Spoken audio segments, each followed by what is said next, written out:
Hello, my name is Laurentiu and today we're gonna go over the basics of slings, being for your rifle, your gel blaster or your airsoft device.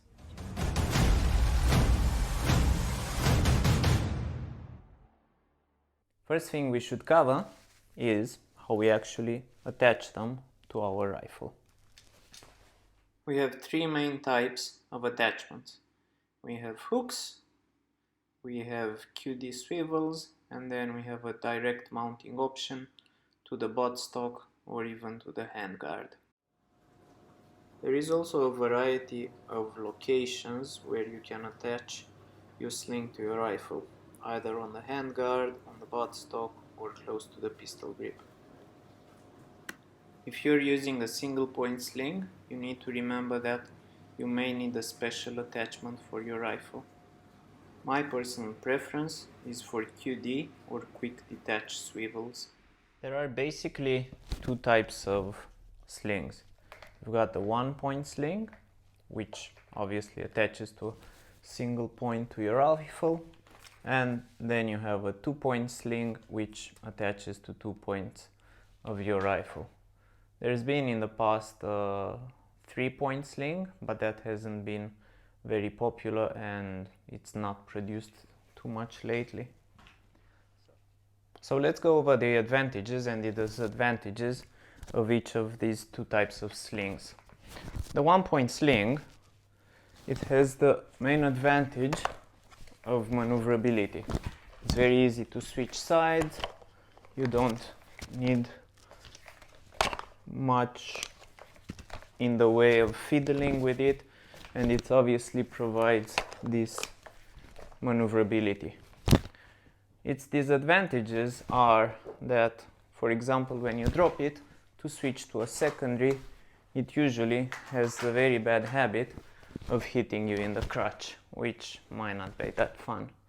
Then the additional problem is that when you walk around with it, it slings from side to side in all directions.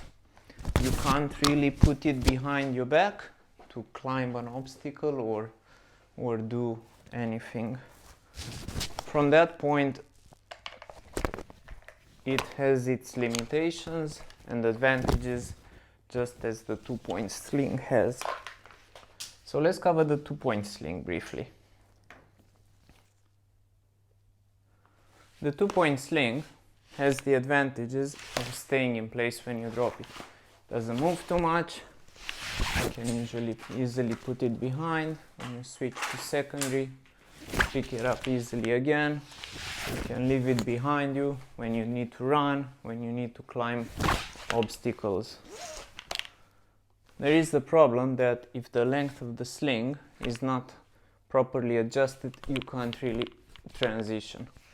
If it's also adjusted too shortly, it will choke you. These are some of those problems which makes the 2-point sling requiring a bit more dexterous movement, and you have a lot more things to do with it than you would have to do with a 1-point sling. Now, some of these also have the advantage of being able to be converted from a 2-point sling to a 1-point sling. This is a TMC, Tactical Gear replica of the Haley Strategic D3 sling. What it does is that it quickly allows you to switch from a 2-point sling to a 1-point sling, and each of these will obviously come with its own advantages. So quickly undo the QD mount, place it in the single point sling slot, and you have a single point sling with its maneuverability advantages. Switch to a 2-point sling with its stability advantages, and if you require it, you just quickly adjust its length. There are also 2-point to single point transition system from Magpul. They use either hooks, transitioning for 2-point from single point to 2-point, adjusting the length a bit longer, and then there are also options for QD mounts.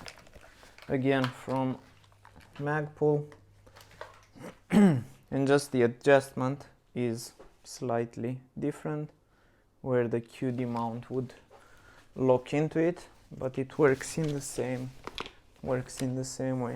2 point to single point adjustment loop, single point, 2 point adjustment loop. Hopefully this has given you an intro into the basics of tactical slings, and you will be able to choose one that fits your needs. Most of the slings are available in our shop at pewpewtac.com.au, and hopefully this will help you make a choice. Thank you for watching.